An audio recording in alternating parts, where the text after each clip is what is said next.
I believe the number one reason entrepreneurial ventures fail is because the entrepreneurs or the team do not discriminate and delineate and define the boundary between the opportunity and the idea, and they don't really define either one of them completely and how they fit together, because it just leads to so many different things in the entrepreneurial phenomenon.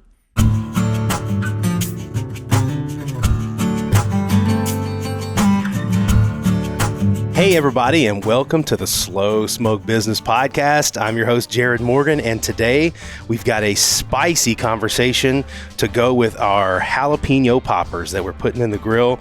Got some bacon-wrapped jalapeno poppers that are stuffed with some cheddar cheese. And we've got a spicy conversation coming up with Patrick Murphy, who is with the University of Alabama, Birmingham, and Innovation Depot, and is an all-around expert on entrepreneurship. Can't wait to talk to him about all the things that are going on in the world of entrepreneurship. So welcome, Patrick. Thank you, Jarrod. It's great to be here. And I might just drive down to Hoover to check out some of those things you're cooking there. I'm actually going to go throw these on the grill now. So I was actually talking to Patrick as we were getting started, and I said, we could have actually done this in person if I had the technical setup for it, which I don't, sadly. But he could and probably be down here in about 20 minutes. So you're with the University of Alabama, Birmingham, and I'm actually in the greater Birmingham area. So can you tell us a little bit about your background and how you actually got to where you are at UAB? Well, I was a entrepreneurship professor at DePaul University in the city of Chicago for almost 16 years, and I made full professor in 2013. I was leading a lot of ecosystem programs up there, working out of 1871 and Catapult and Blue 1647 and the various WeWork locations that we have, and working with a lot of entrepreneurs, mentoring at Techstars Chicago, and just doing everything I could in the ecosystem. But really, I'm a scholar at heart. So I've published a lot. I published with Harvard Business Review and Yale University Press and a lot of academic journals, and that's sort of my jam. Teaching entrepreneurs, but also doing research on the phenomenon of entrepreneurship and what it can do for communities and cities and the ecosystem. And so before DePaul, I was a doctoral student at the University of Illinois. I did actually work in a large company, Group Schneider. It used to be called Group Schneider. It's Schneider Electric now, but their North American headquarters used to be in Chicago, and I was there for almost 2 years. And I realized I was either going to have to be an entrepreneur or a scholar. And so I ended up at DePaul, spent a career there, and we thought we'd never leave city of Chicago, my wife and I. And then UAB, back in 2017, 2018, they had raised some money to endow a new chair in entrepreneurship, and they did a national search with a search firm. They contacted me in Chicago at one point, and I was really curious about Birmingham, and to get an endowed chair is like the pinnacle if you're a professional academic, and so that was really attractive to me.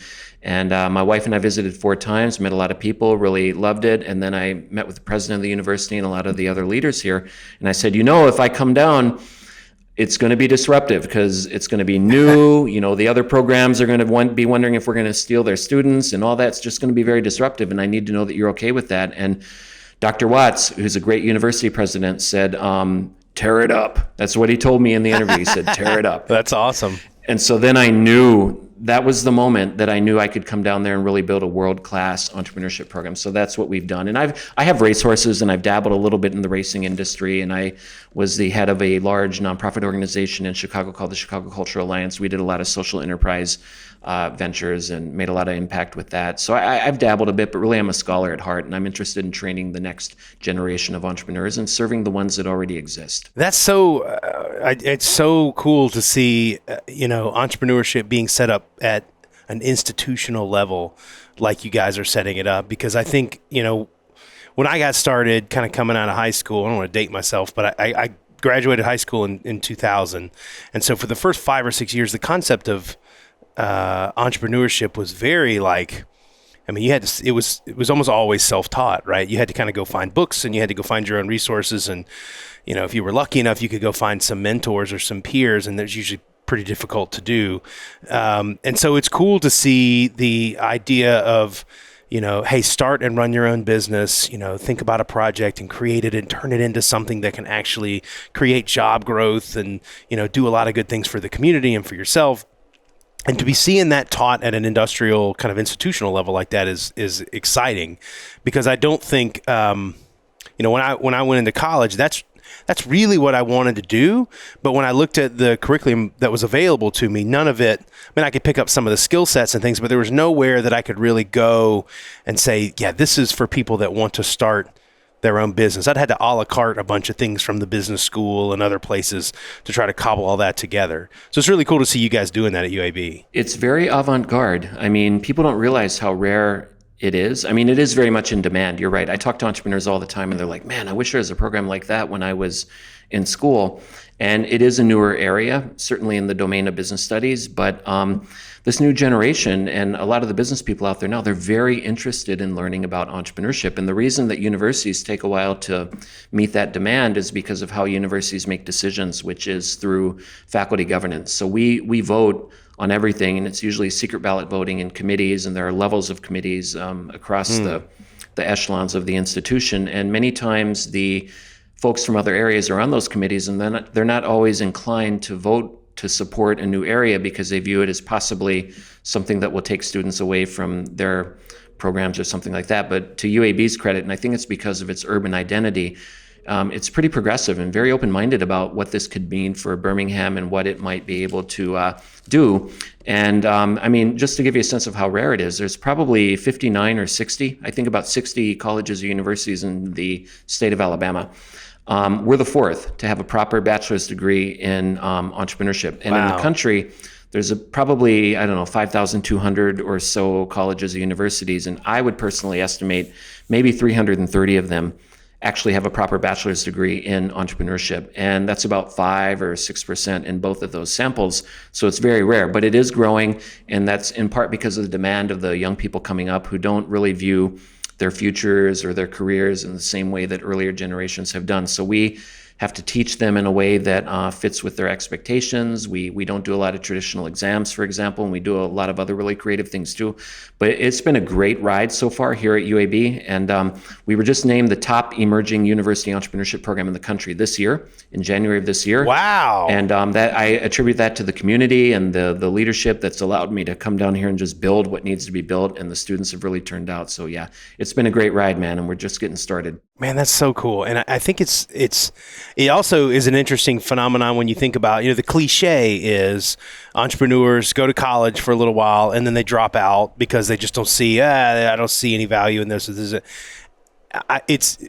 It's clear why they would feel that way when there's nothing really dialed into exactly what they're doing. Now, if you see people going to a university that has a program that's specifically designed to give them the skills to do what they're trying to do, to run a business, to start a business, to receive, to obtain funding and all the things that you need to do that, that's really, it's a cool thing to see. You guys are also connected to Innovation Depot, which is an award-winning business incubator here in Birmingham, and you have a role with Innovation Depot, correct? I do, yeah. I'm the scholar in residence, and I'm over here every Friday for meetings and consulting and working with the entrepreneurs here. The scholar in residence. That's a great title, right? It's kind of like a flip on the executive in residence in a business school. They brought an academic into a community of practice. So yeah, it's pretty cool. It makes it. Yeah, I get it. That's cool. So you've got a great background, having been in all types of around entrepreneurship for a long time and around all sorts of entrepreneurs.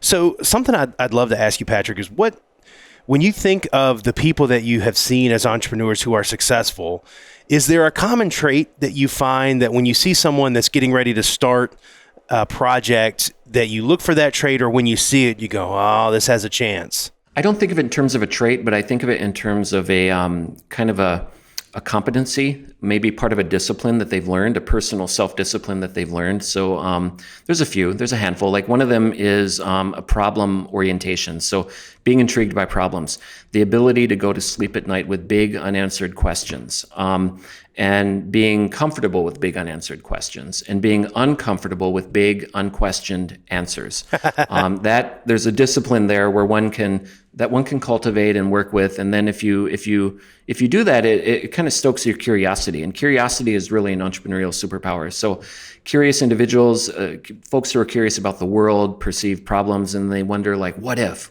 or what if there were a way to work on this problem? And the problem calls for a solution, just like a question calls for an answer.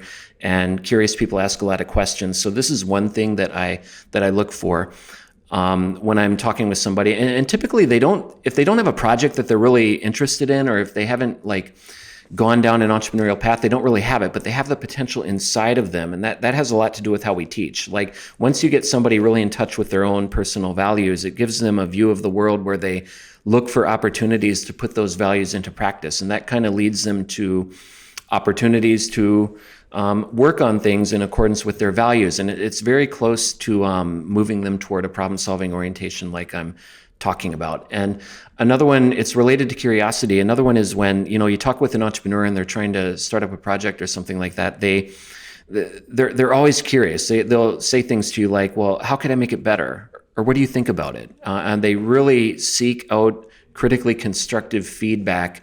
And if they're not entrepreneurial, they tend to avoid that kind of feedback. So curiosity about even the possibly bad news, or the willingness to face the music and learn more about what they're doing and how to make it better. I look for that sort of a mindset. There's a couple of other things too, like not really caring what other people think is a big one.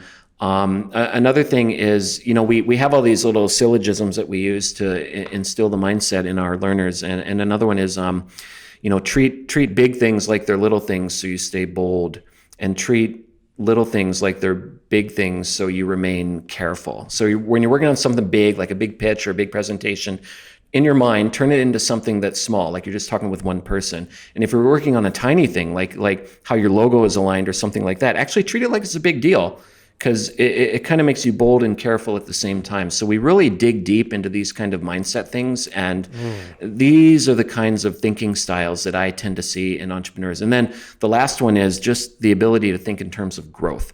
Human beings are terrible at understanding growth. We're just very bad at thinking about exponential growth, especially.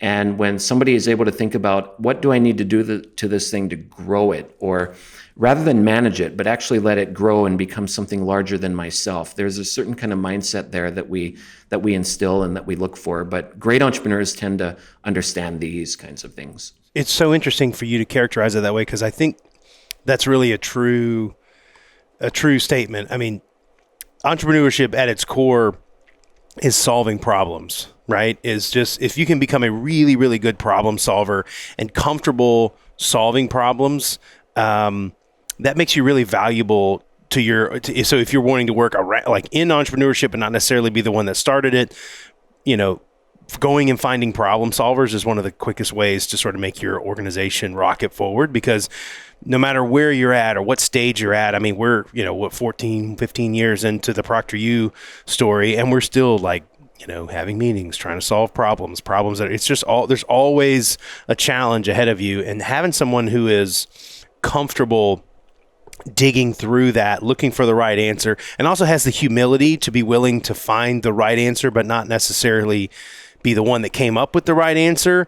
That's just a critical skill that you have to have, right? Absolutely. And it's also critical to find the right team, right? And so do you guys talk much about how you teach someone to assemble the right team around them? We do. We spend a great deal of time talking about that, because I'm sure you've heard the adage, I'll take an A-level team with a B-level idea before I'll take a B-level team with an A-level idea any day. That. I mean, the team can make a huge difference. And so we talk about a couple of different things there. The first one is we draw a big line between people and ideas. We don't conflate them. So a good person can have a bad idea. A bad person can have a good idea, if you kind of use that logic to think about it. And therefore, when you're having these conversations and delivering and receiving critical feedback, everybody on both sides of the communication needs to understand that it's about the idea. It's not about you. So don't take it personally.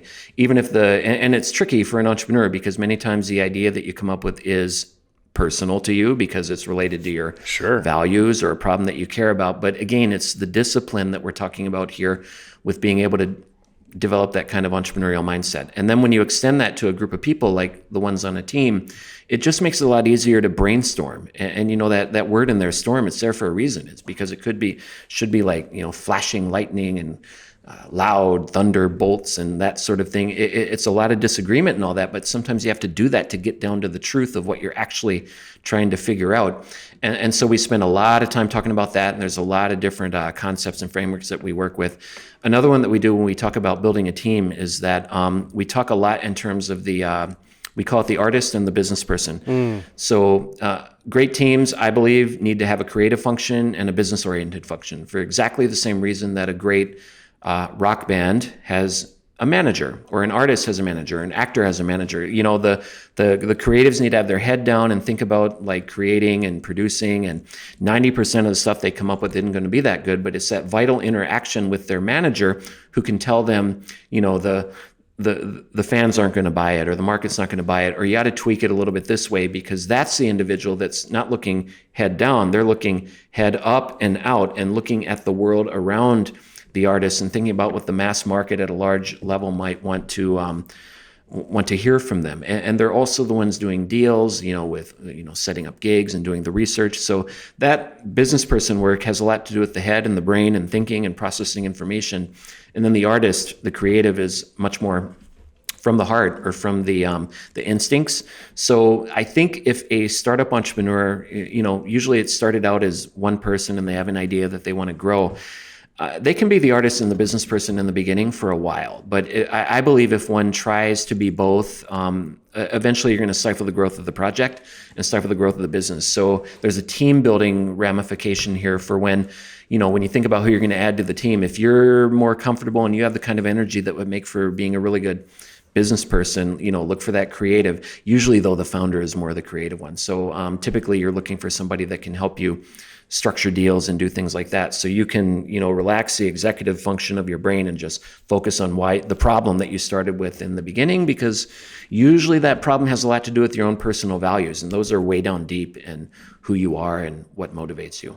Yeah, do you guys teach anything on selling? Because I think that's a part that's usually missing from a lot of people's skill sets, or at least from their teams, right? You guys talk about that? Yeah, we absolutely do. And we tend to, you know, universities are unique because I always tell people here that a workshop or a training program or YouTube video, you just can't teach things the way a university can do it. So we tend to take a really deep approach to these kinds of things, like with the team stuff I was talking about. And when it comes to selling, we really double down on authenticity.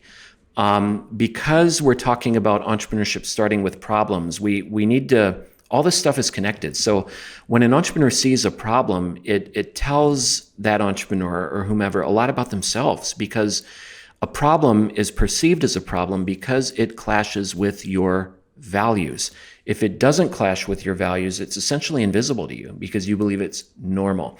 It's only when something happens that clashes with your values, or if you're a group of people in a community or a culture with your shared values, and that has a lot to do with your ability. I think it has everything to do with your ability to see the problem. So when it comes time to sell, a lot of the conversation revolves around the values that enabled you to see the problem. And if the people you're talking to share even part of those values, you have a deeper conversation. You can have a deeper conversation with them that goes beyond simply persuading them or educating them. It's more about, hey, you probably care about this problem. Let me show you this really cool approach that we're taking in our firm to deal with it. And we have a product, if you care about this problem, that you may wish to purchase, or you can become our partner or whatever it is. And then you can, you know, join the movement to do something about the problem. So we take it down to that level of where you're speaking out of the truth of your values. And, it's easy to do, right? It's like things that are important to you, like your family members or your children or your pets. I mean, you don't have to prepare to tell anybody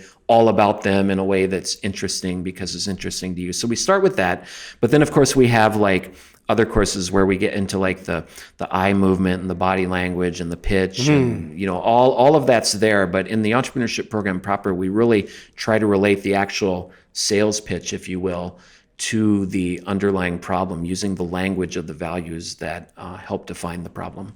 Yeah, I'm going to check on the poppers while we're talking about. I think I think you said it a really interesting way earlier by characterizing it as, one part artist, and then you've got, oh baby, look at that. We've got some that are artists. We've got some that are business people. I think I see a lot of organizations that I'm actually going to turn this down. This is getting a little bit too much. Okay.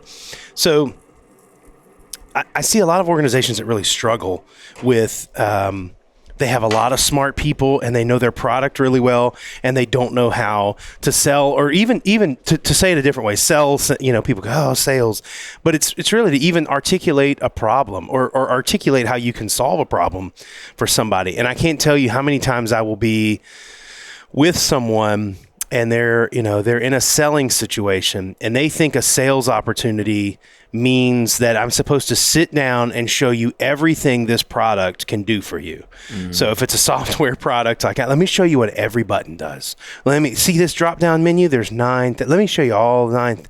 No, like you have to, if you don't understand, I talk about this all the time. If you don't understand the customer, or don't understand the problem, or the human nature thing that's got them talking to you in the first place. People pay to solve problems. They don't pay for widgets and they don't pay for, doohickeys that your product has and little things that it can do. They pay to solve problems, right? That's what really motivates people. And that's when you kind of feel like you're rolling downhill, is when you're driving towards a problem that they want to solve. And so getting people to understand that, they've worked so hard on this product, and man, we spent 6 months making this one thing do this. Yeah, but the average customer doesn't care what it does. They really care about why, right? Why does it do it? Well, this is what it solves, and it makes your life easier in this way, or it saves you money in this way, or whatever it is. And if I'd say that to entrepreneurs all the time. If you don't know the why someone uses your product, man, you're really going to be pushing a bag of sand uphill, right, to try to get people to buy it. That's exactly right. And that's why, experts, and I think of artists as experts because they many times live with the work for long periods of time, and they know it so well. It's almost a conundrum that if you're an expert in something, you can't teach it to other people very easily if you're that good at it. An artist has a really hard time explaining to other people how they paint or how they play guitar or piano if they're truly a world-class expert at that activity. And I think this applies to entrepreneurs. So if you can get somebody to join your team who isn't in the weeds, who isn't so caught up in all the details of building this actual thing, that is the individual who knows how to separate signal from noise. And so when they talk to a naive customer who's never heard of your product before, that's the individual who can really just tell them what they know that customer needs to hear. Oftentimes, the person who comes up with the original product idea is not the best one to pitch it for this reason. It's often like the number 2 employee or somebody who joins a little bit later who doesn't know the core technology or the operations as well as the original founder, but they know what to ignore and what to focus on, and therefore they can make a much shorter pitch that goes right to the heart of the matter and plucks the feather and connects with customers better.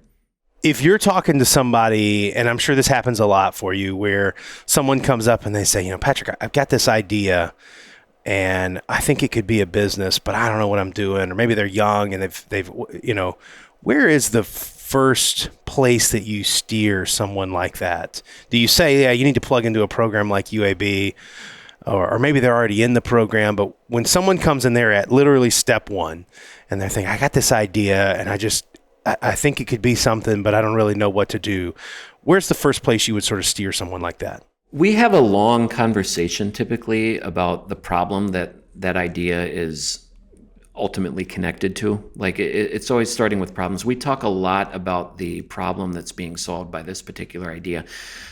After that conversation, there's another conversation that we have. And when you talk about an idea doesn't really, it can't do anything unless there's an opportunity that it fits with. And this is a very important part of the way that we teach entrepreneurship here in our program.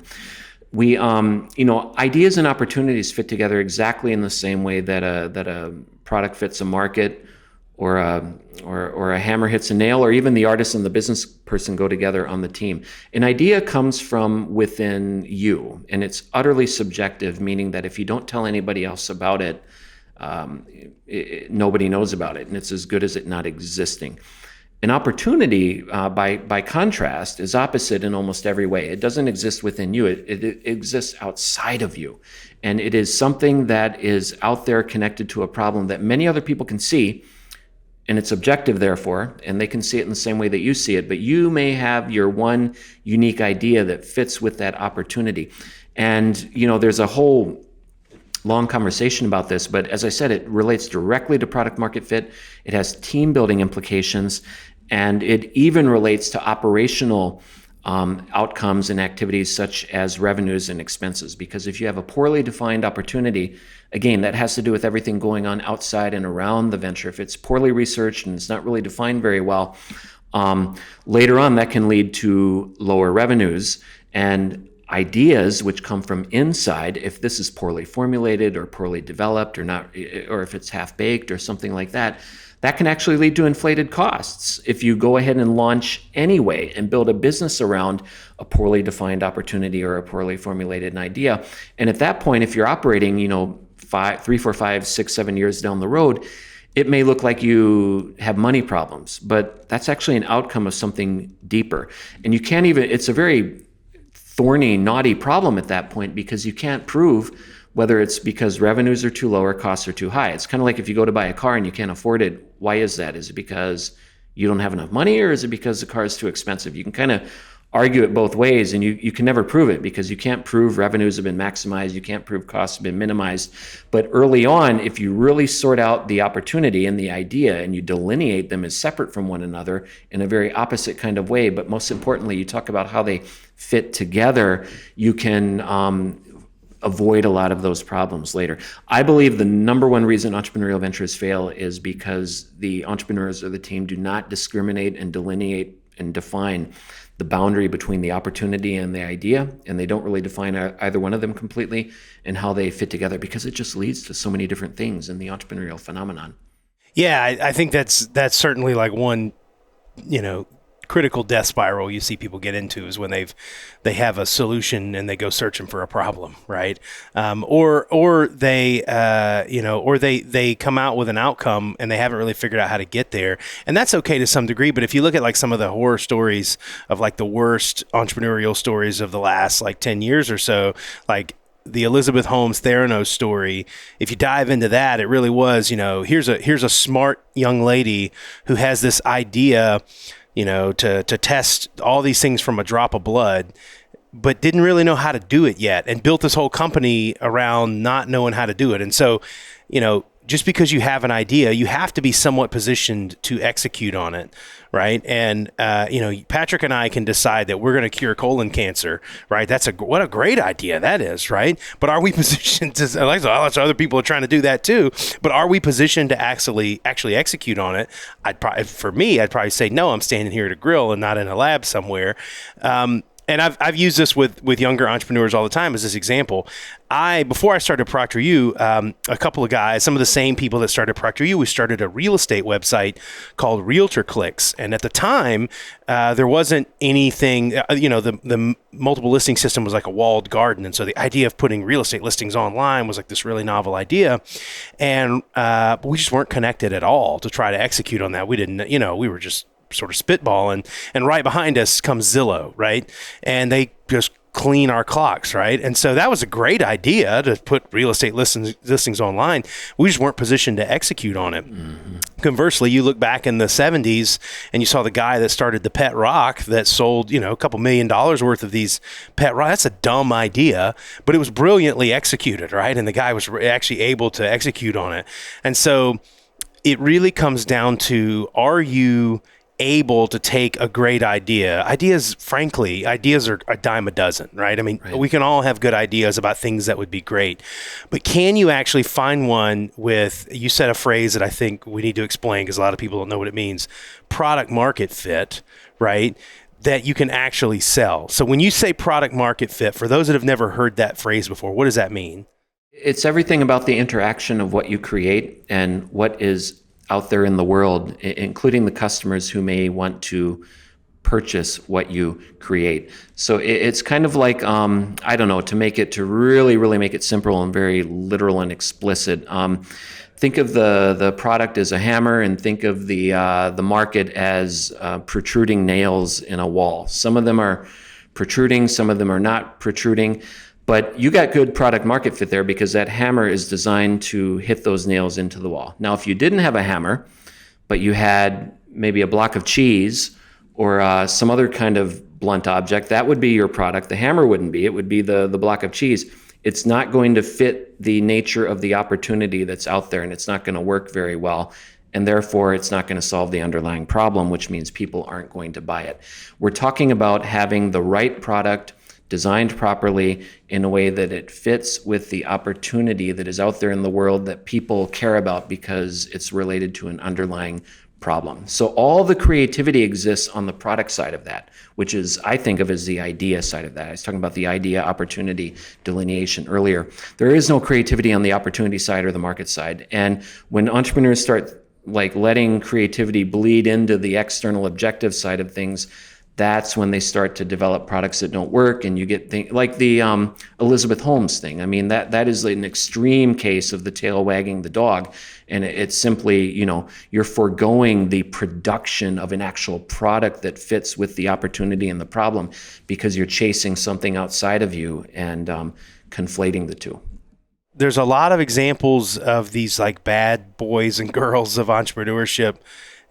I think you can't overstate what kind of damage that does to the overall kind of cultural idea of entrepreneurship when you have an Elizabeth Holmes, or like in the media right now is the whole FTX debacle, which is just every day it becomes a bigger debacle, right? For those who don't know, FTX was a crypto exchange that has just imploded because it was genuinely a house of cards, that was just built on bad liquidity and really not sound business practices. And the more and more stuff that comes out, people were approving expenses using emojis and things like in chat. It's just a nightmare. And we can chuckle about all that stuff, but what that does is that sort of vilifies the concept of entrepreneurship. And that hurts my heart because I just believe that the future is paved by people that are willing to take risks and come up with new ideas. And that's how problems get solved. And that's how society moves forward. And that's how our lives get easier and better. And that's how life expectancies expand and quality of life expands, is through people who are incentivized to solve problems. And so I hate to see that. I hate to see, what's the guy from Uber, certainly Travis Kalanick, but I don't know, the guy, I forget his name, the guy, there's been all sorts of Hulu shows on him now, the guy that did the New York, he was, not Airbnb. Bernie Madoff? Nah, well, Bernie Madoff too, sure. Well, anyway, I'll think of the guy. Adam Newman, that's his name. Yeah. From, WeWork, right? WeWork, yeah. Adam Newman is a great example of another guy that just becomes, it's just another one of these entrepreneurs. I think a lot of that comes from, it's almost like the kiss of death when you see people that are worshiping the person and the entrepreneur. That's right. More than they are sort of like celebrating the idea or the thing or the solution. But there's they idolize that person.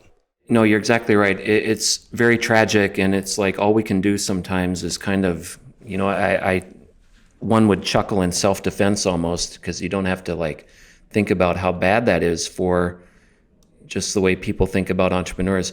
I spend a lot of time thinking about this kind of topic, and I think that's what happens when the ability to criticize openly, you think about when these ventures before, all the news came out and they broke bad and everything like that, the way people would talk about them, like Elizabeth Holmes on stage with world leaders and being praised, and there wasn't any hint of a critical tone or spirit at all there, and with all of them, really, quite frankly. And so it goes back to when you're talking about when I encounter entrepreneurs, and I probably get 10 cold calls a week at least, and I get a lot of content, and I talk with these folks. But an early question, and there's a lot of different ways to ask it, is who are your enemies, or who doesn't like you, or where does the critical messaging come from against your business? And if the answer to that is I have none, or there is none, to me that's a problem, because anything new that's breaking new ground is going to be disruptive, and there are going to be certain quarters that are going to push back against it, and not even ideologically, but structurally, by the nature of the status quo that exists. Sure. This happens. And whenever I see something trendy like that, and you got a bunch of people following it, man, that frightens me, because I know where the wide road leads. I mean, if everybody's doing it in the early stages, I'm not interested. I mean, now as you ramp up and do things and more people get involved in all that, that's fine. But trends and universal appeal and praise and the culture of celebrity and hero worship, which, by the way, entrepreneurial ecosystems are particularly prone to, and it's dangerous for the same reasons. All of that, that's big red flags right there. We could go on all day, by the way. This is a great conversation. I want to end on a question that's a little broader, and it hits on kind of what we were just saying. But why do you think entrepreneurship is important to the world? Why is it important that this not only continues, but it thrives and grows? It's very important to the world. It's very important to our country. It's very important to communities all across our country, because it leads to the generation of wealth, number one. Not the redistribution of wealth. It is the generation of new wealth, because when you discover new opportunities to work on problems and come up with new ideas for doing so, you're doing something ideally that either nobody or very few people, or relatively few people, have done before. And that novelty is important to the generation of new wealth. That's vital because it leads to the breaking through of boundaries. Whether you're a first generation college student or a first time entrepreneur or whatever it is, you have the opportunity to become more than what your parents or your grandparents' generation achieved because of that entrepreneurial impulse. So it's very important to the development of civilized society. It's very important to the health of the economic system. It's also very important to the culture, because I've done this around the world, in the Middle East and in Southeast Asia and China in particular, and then also here. They talk about politics being downstream from culture. Entrepreneurship is very much downstream from culture too. The way that we undertake entrepreneurship here in our country is oftentimes a celebration of culture. You'll see it all the time. You'll talk about the revolutionary spirit of what one is doing, or you'll talk about the American dream, and you'll use these phrases and terms that are unique to our culture. So it reinforces and it celebrates culture, many times implicitly, but culture is also very important to the health of a society. So it's just a great action for individual empowerment and societal improvement. And I believe the best way, personally, the best thing we can do to support it is to train the entrepreneurs of tomorrow. They'll be doing things that haven't been invented yet, and having jobs that haven't been created yet. And when you work on them right now, 10, 15, 20 years from now, they're going to be doing all of that entrepreneurial stuff. So that's what we're doing here in my program, and trying to make this kind of impact. But you're exactly right. To say something like, what does it mean for the world? That's a big, bold question. A lot of people might think it's a little bit naive to say something like that, but I would disagree. I think it's perfectly appropriate, and that's part of what makes this work so fun.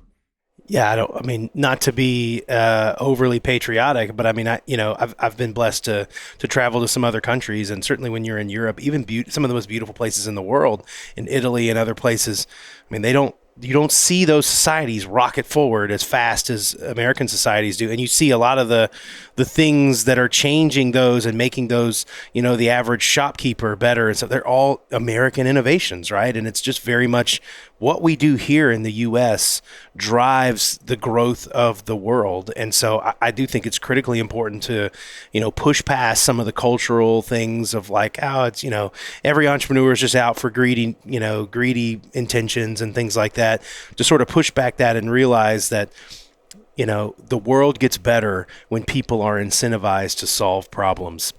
And when they're rewarded for that and the people around them are rewarded for that, the world can get better. And yes, things need to be kept in check. And yes, there are bad examples. There's Elizabeth Holmes. There's Sam Banks-Friedman, or whatever the heck his name is, the guy, the bad boy from FTX. Yeah, there's going to be outliers. And yes, we should try to find those people before that happens.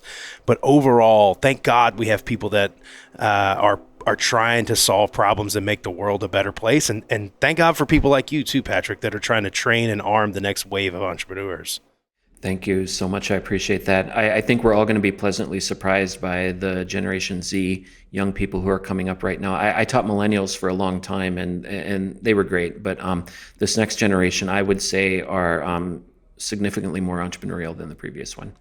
Yeah, I would agree. Certainly, millennials were more entrepreneurial than the previous, but I think Gen Z, by a product of their upbringing, these people have grown up during the Great Recession and during all these other things where just the things that I guess previous generations grew up sort of thinking that jobs were just these things that you went and got and they were so secure and if you got a job, you'll never, like, I don't think Gen Z didn't grow up seeing a lot of those things as like believed truths, right? And so you have a lot of people that are motivated to do that stuff. And I agree. I'm pretty hopeful in the future when it comes to entrepreneurship. Patrick, if somebody wanted to get in touch with you, how would they do that? I'm pretty easy to find, whether it's on LinkedIn or if you just search for Patrick Murphy UAB or UAB Entrepreneurship or University of Alabama at Birmingham Entrepreneurship or just my name in any of those terms. I'm pretty easy to find. There's a website, there's a LinkedIn, there's a Twitter, there's a university faculty webpage and so forth, but very easy to find. In fact, my mobile number is right on the our program's website at UAB. And I do that on purpose because I believe entrepreneurs always need to answer the phone, and I usually always pick it up. And if it's a crazy number or something like that, I'll block it. But if it's a real legitimate person, I mean, who knows who it could be, right? Yeah. But I'm thrilled to do this work here in Birmingham too. Like I mentioned, I moved here from the city of Chicago, and I had never heard of UAB before or been to Birmingham, but it has been an amazing ride, and I think it has a lot to do with this community. And we have raised, I don't know if a lot of people know this, but we have raised $7 million in the 4 years I've been here. Wow. Including our most recent gift of $5 million, which named our program the J. Frank Bearfield Jr. Entrepreneurship Program. And that was part of a gift made by him to UAB that was the largest gift by a UAB alum ever. Wow. And wow. It came to the entrepreneurship program, and it's just put us in a new league. So we're going to make the most out of it, really reinvest it in our programs and in the students that show up to take our entrepreneurship program and go through it. And I think it's going to be a great ride for the next few decades for sure. How cool. Well, Patrick is a man of the people. You can find his cell phone number. Very nice to meet you and have you on here, Patrick. Thank you so much for being here. And I'll see if I can get one of these poppers down to you up in downtown. Oh my God, they look amazing. And thank you so much, Jarrod. I really enjoyed the conversation. Yeah, for sure. Thanks, everybody. We'll talk to you soon. Make sure that you go find us on social media. We're on TikTok. It's growing. That's actually our biggest platform so far. So no dances from me. Sorry to disappoint, but we do have business tips on TikTok. You can also find us on Instagram and on Facebook. And if you like this show, please make sure you give us a nice rating and make sure you hit like and follow. Thank you so much. Talk to you soon.